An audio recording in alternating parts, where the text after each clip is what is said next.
Varam tikai priecāties, ka satiksme Rīgas ielās kļūst arvien dzīvāka. Tādēļ, jo griezīgāka ir disonance, ko te ienes nedisciplinētie pusauģa velosipēdistē. Neievērodami satiksmes noteikumus, viņi ne tikai traucē kustību, bet arī apdraud savu dzīvību.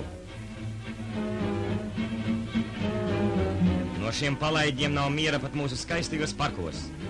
Pavērosim, ko tad viņi būs sarunājuši šoreiz?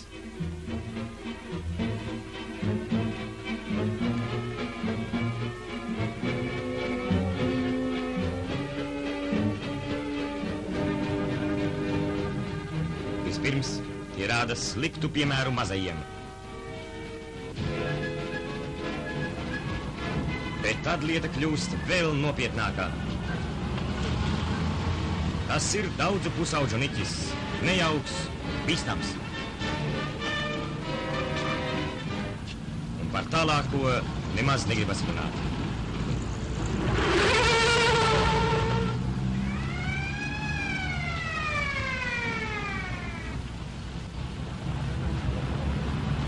Vai vainīgi tikai palaidnīgie zēni?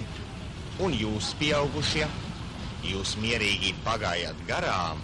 Jūs atļāvat, ja jums dārgas ir bērnu dzīvības, neļaujiet tiem rotaļāties uz ielām un ceļiem.